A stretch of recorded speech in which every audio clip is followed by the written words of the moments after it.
join me in the kitchen. I'm just making a cup of tea. Although it is 5 to 3, so it is in fact a decaffeinated beverage. That's how we rock around here. My caffeine tolerance went down the shitter the minute I turned 25. So it's a decaf tea for 3 p.m. on a Thursday. How are you? How you doing? How you been? What have you been up to? I have had a busy couple of weeks. It's the end of Accelerate this week. It is week 8 of Accelerate, which means it is the final week of my diet because I joined in with Accelerate this time. And I'm not gonna lie to you folks, I'm really bloody pleased it's over. I'm so ready to eat some more food. I'm so ready to feel a little bit more energized. I'm ready to have a little bit more to give in my training sessions. I'm just ready to not be dieting anymore. I've lost 3 kg, so I'm really happy with the progress that I've made in this diet phase. But yeah, I'm ready to call it quits, bring those calories back up.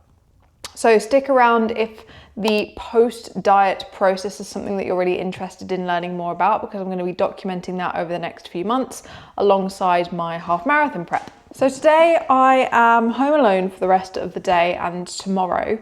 So I thought I'd just sort of take you along with me. I do get really bad at only ever filming at home when Josh isn't here, either during the day or when he's away. I do need to get better at that. But yeah, I'm home alone this evening and thought I'd take you along with me. But I wanted to chat in a bit more detail this afternoon about how I have approached the training side of things over the last 8 weeks during this diet, because I realised that I've spoken a lot about the food side of things, navigating social situations, not becoming a total recluse and total hermit during a diet, still enjoying yourself, all of that sort of stuff. I've gone into quite a lot of detail about that area, but not a whole lot of detail about my training, I don't think. At least I don't think I have. So I wanted to go into a little bit more detail about that side of things this afternoon. So I thought I'd make a cup of tea whilst we talk through my training blueprint for fat loss. Well, Ellen, fat loss is all about the diet side of things, isn't it? Yes and no. Weight loss, which is basically the umbrella term for all mass that we lose from the body, is made up of a whole mixture of stuff. When you're talking about weight loss, technically, you're talking about fat mass, but you're also talking about the fat-free mass. So for example, muscle mass, bone density, organs, hair, water. You're talking about all of the stuff that makes up your body weight, because your body weight is not just fat mass and muscle mass, it's everything else. Don't worry, you're not going to lose an organ just by going to the gym. Your kidneys are going to stay put. But the reason we need to clarify the difference between weight loss and fat loss is because weight training is the key determining factor to ensure we achieve fat loss rather than just weight loss. Because weight loss happens when you're in a calorie deficit or an energy deficit, and fat loss happens when we're in an energy deficit but still prioritizing weight training to elicit muscle maintenance, or potentially even muscle development if you're still relatively new to weight training. When we're strength training, we are retaining the muscle that we've already got. And we're also retaining bone density through that process as well. So when the scales are moving or your measurements are moving downwards, you can be reassured that the weight you're losing is predominantly fat stores and some water, which will inevitably come off when we see a reduction in glycogen stores and a reduction in carbohydrate intake. So with all that being said, you gotta take your weight training seriously. Over the last 8 weeks, I've been consistently hitting the gym for 3 strength sessions a week, comprising of 2 full body sessions and 1 lower body and core session. I've been following one of the 3-day training plan splits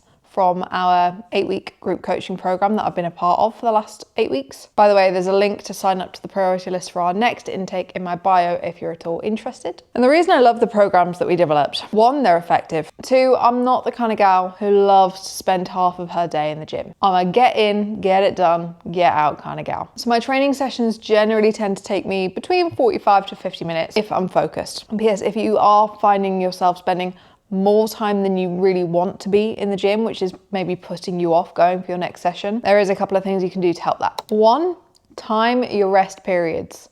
Make sure you're not dawdling between sets, not fannying around, not faffing around, not spending more time than necessary resting. 2, keep your phone on do not disturb so you don't get caught up in messages mid-session or a mid-session doom scroll. 3, and this is something we do really effectively in Accelerate and in our client programming, utilize supersets, trisets, complex sets for more of a time-efficient use of your training session. For the first half of my fat loss phase, I was also doing 500 calories worth of cardio on the Stairmaster plus 1 run a week. In the second half of my fat loss phase, I'd started my half marathon training plan, so all of my cardio was getting done via my training runs. And yes, strength training is key to ensure we're eliciting fat loss rather than weight loss, but incorporating extra cardio into your routine where your schedule allows, meaning you're not putting quite as much pressure on your calorie deficit coming solely from your food intake. Personally, I bloody love food.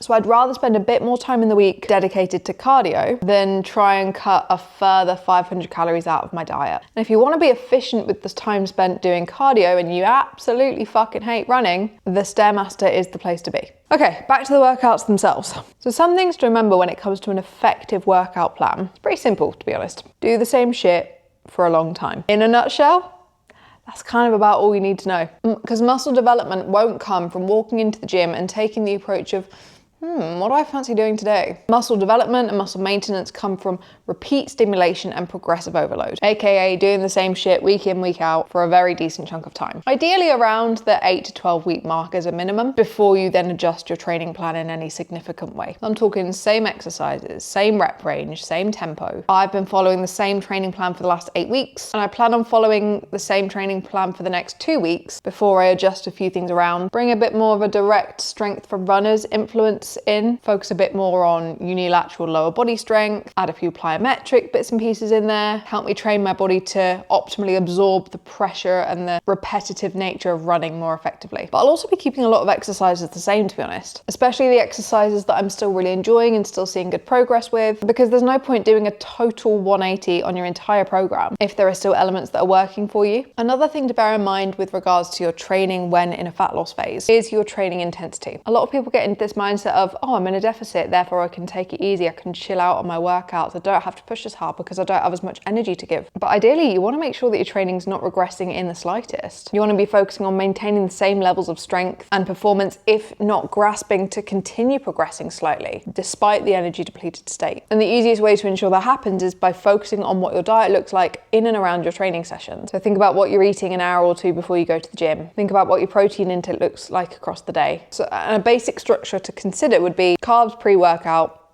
carbs and protein post-workout. Like I said, really fucking basic, a really overly simplistic approach, but most of the time, especially where diet is concerned, the simpler the better, to avoid unnecessarily overcomplicating things, getting yourself all worked up and overwhelmed, and then being put off altogether. You want to give your body energy to work within that session, and you want to give it the energy and the building blocks required for the recovery post-session, meaning you're less likely to be caught up in the DOMs and the muscle soreness for days and days and days after. But the most important thing to consider where fat loss and training is concerned is that the body requires energy and stimulus for muscle to grow. That's the perfect environment for muscle to develop. The body thrives with optimal energy, and we're not going to achieve that optimal energy state by constantly dieting, constantly trying to lose weight. To be honest, you need to be spending most of your time out of a deficit in order to achieve substantial muscle mass development. You need to get comfortable not dieting, eating more, not feeling hungry, maybe getting comfortable seeing the scales creep up a little bit even. But the time spent out of a diet is what's going to build the physique that you're looking to uncover when you're in a diet. Hopefully that was helpful in some way.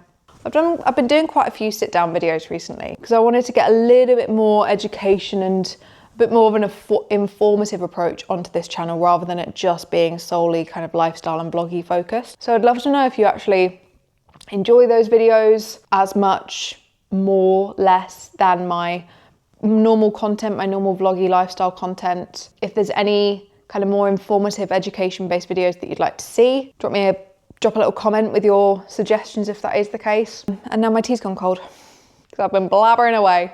Right, let's get on with the rest of the day. So it's been a while since I've chatted to you. Since I chatted to you last. I'm not gonna lie to you, I am really tired today. I can feel the impact of the last 8 weeks of this diet. I'm knackered. And I think that's something that people consider a real negative. Well, it's something that people fear in a diet. In a diet is the fatigue that will inevitably come as a result of being in a deficit for a prolonged period of time. People think, oh, I'm tired, therefore the diet's bad, or I'm not eating enough, or I'm really underfueling. And it's like, what do you expect when you're eating slightly less than your body needs every day? Your body's working harder to bridge that energy deficit gap. What do you expect? Do you expect to feel as energized as you do when you're eating normally? Do you expect to feel like a fucking Duracell bunny from eating 500 calories less per day than you necessarily need, than your body necessarily needs? Like, it's ridiculous to think that you can get away with dieting whilst not feeling tired. It's a completely ridiculous concept. Anyway, I'm tired and I'm moany as a result, but I am just getting stuck into this week's lecture in my nutritionist course, talking about rates of weight loss and the evidence and the research that's been done looking at the slower rates of weight loss versus fast and aggressive rates of weight loss, which is a really interesting lecture so far. And I'm just sipping on a trip. I really like trips. And this is I think it's a new flavour anyway. I've not seen it before and I've not tried it until today.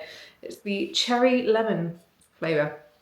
I really like it. I am such a sucker for Dr. Pepper Zero. Well, Dr. Pepper Zero Cherry Crush is the GOAT fizzy drink because it's so weird. The Dr. Pepper Zero doesn't taste like normal Dr. Pepper, but the Dr. Pepper Zero Cherry Crush tastes like the normal full fat Dr. Pepper. So I just have the Dr. Pepper Zero Cherry Crush. And this also gives kind of Dr. Pepper flavourings, a Dr. Pepper experience, a Dr. Pepper-esque experience. And when I was younger, I used to be absolutely obsessed with the really shit Cherryade that you'd get in Tesco. It was like Tesco's own Cherryade. I was absolutely obsessed with the stuff. And thinking back, I'm just like, dear God, something of that colour and that vibrancy you should not be putting into your body. I am gonna finish this lecture, finish my trip, and then by the time I've done that, I've got about an hour left of this webinar. By the time I've done that, I should be ready for dinner. My private chef, like I said, is not here tonight. He's down in London because he's heading off on a stag do over the weekend. So I have done what I always do in this situation when I know that I will be eating solo in the evening. I've grabbed myself a ready meal. Because as we all know by now, when I don't have somebody here to cook for me, the likelihood of me cooking anything of substance is zero. The options were either scrambled egg on toast or a ready meal. I've got a bit of an egg ick at the moment. Kind of. I have to really be in the mood for eggs at the moment. I can't just have them off the cuff. Anyway.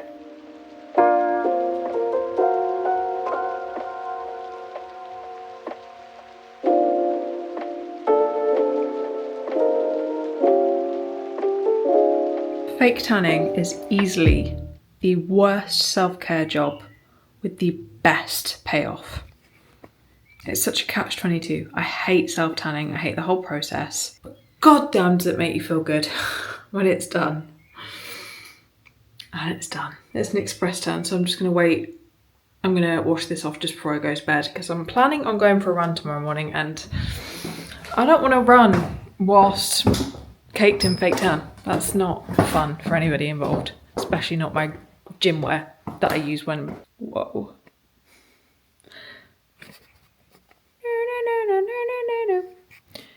Yeah, that's not fun for anybody. So I'm going to wash this off in about 4 hours. And in the meantime, I'm going to chill for the night because it's 6 o'clock. I've done all my work for the day. I'm just going to chill and watch some Gilmore Girls or find a show of some sort to watch. And probably catch up with you tomorrow.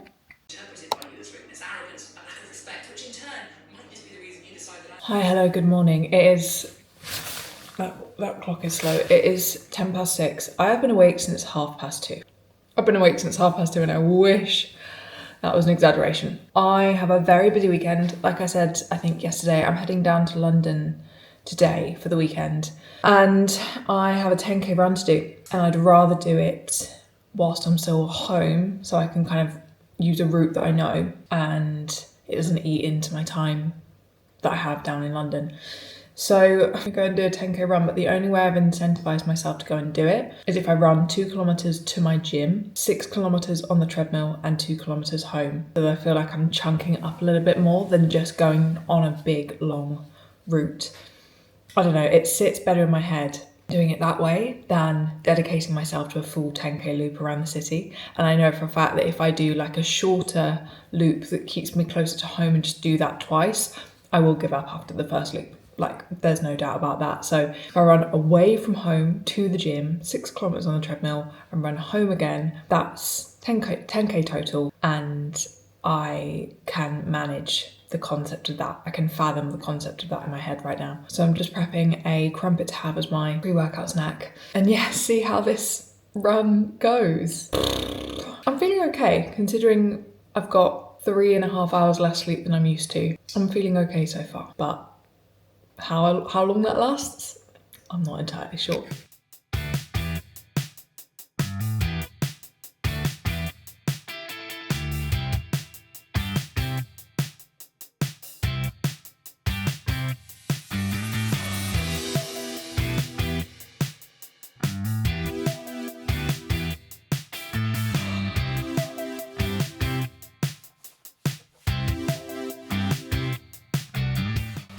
Okay, let's do this thingy.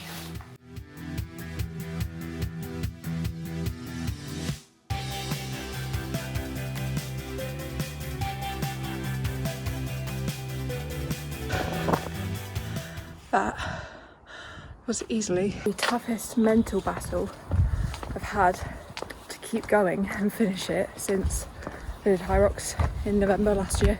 I actually hated every single second of that run. Every single second, minus the last one, just then when I got to finish.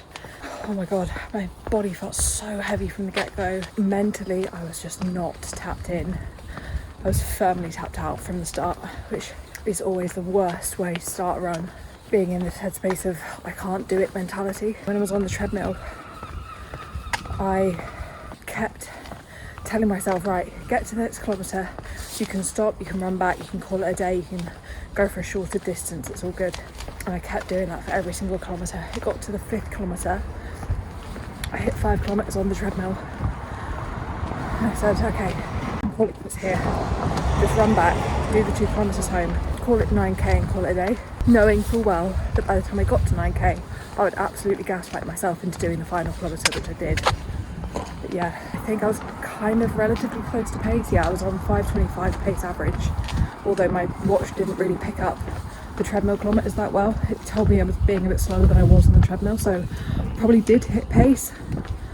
I was aiming for 10k at 5:20. I probably did hit the pace, but honestly, by the time I got to the gym and started the treadmill run, I didn't give a shit. I just wanted to finish it. 100% one of those runs that I'm going to have as a receipt in the back of my head for race day of you got through that one when you thought from the minute you set off you wouldn't finish it. Use that as your receipt to remind yourself and reassure yourself that you can do hard things, you can push through mental walls, you can continue just putting one foot in front of the other. And even if you never get past that mental wall and that mental barrier and you just keep going until you get to the finish line, you'll have still completed something incredible and made yourself more mentally resilient in the process. So that's still a net positive. But I'm so proud of myself, 1, for getting that done and doing it to completion, and 2, I'm so fucking happy it's done. I can't even tell you. And it's blue skies and it's really nice mild weather, and I'm about to go and spend the weekend with some of my best friends. Even if the run itself feels shit, the post-run euphoria hits every single time. Every time.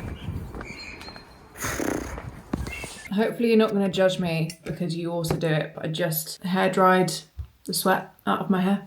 Because I only washed it yesterday, I can't wash it again within the space of 24 hours. That's just not... The hair drying math, the hair wash math just doesn't work that way. So I've had to make do. I have literally just been... Well, not just, it was just before I got in the shower. Oh, what's happened to my voice? I got back into the flat and I kept repeating to myself, you smashed that. So proud of you. Well done. You did really good. You did great. Which honestly is cringe as anything. But you know what? I felt like I deserved a little bit of self-praise and self-congratulatory comments, because I'm not lying when I said that that was the hardest thing I've done in a long time. I am going to stop talking about it soon, I promise. But you know what? When you're proud of something, bloody shout about it. That's what I'm doing. I've just done a quick little flat, tidy mini clean. I don't know about you, I feel like it's probably a girl thing. I hate, well, actually it's probably just a growing up with my mum thing, but I think a lot of mums are the same. I hate leaving the flat. I'm not going to be back in the flat until Sunday, so it's not a long trip, but I'll not be here for a couple of days. And I hate coming back to a messy flat or an untidy flat, or like a bit of a stuff everywhere flat. I like coming back to a very calm space on Sunday so that I don't feel like I've got loads to do in order to then get on top of things before the start of the next week. So I've just done a kind of mini flat clean before I head off for the morning, and I will probably leave this vlog here. It's a bit of a mishmash of a vlog, but hopefully you enjoyed it nonetheless. And I'll give you a quick diet update, because this is officially the last day of my diet. I will be taking the weekend off tracking. I've developed a strong enough relationship with the post-diet process to know that I'm not going to just take the weekend off of tracking and go, ha, fuck this, and eat everything in sight. That's not my plan anymore. I plan on eating as well as possible, keeping portion sizes slightly lower so that I'm still kind of connected to that diet mindset slightly before I come back next week and start the reverse diet properly. But as of today, I am 3 kilograms down from the start of the process, which is absolutely bang on the target that I was aiming for. I was aiming for 3 to 4 kg, and you know, I feel accomplished with that fat loss goal that I set myself. So yeah, feeling good, ready to have a really fun weekend, and have a couple of Prosecco tonight, I think is on the cards. And yeah, I'll leave it there, and probably crash and burn later on from pure exhaustion, but we'll see what happens. Go and have a wonderful rest of your day. Thank you so much for watching. If you are new, please give it a subscribe if you want to stick around for more content of mine in the future. I would absolutely love that, and if you could give it a like as well whilst you're there, that'd be gorgeous. And I'll see you in the next one.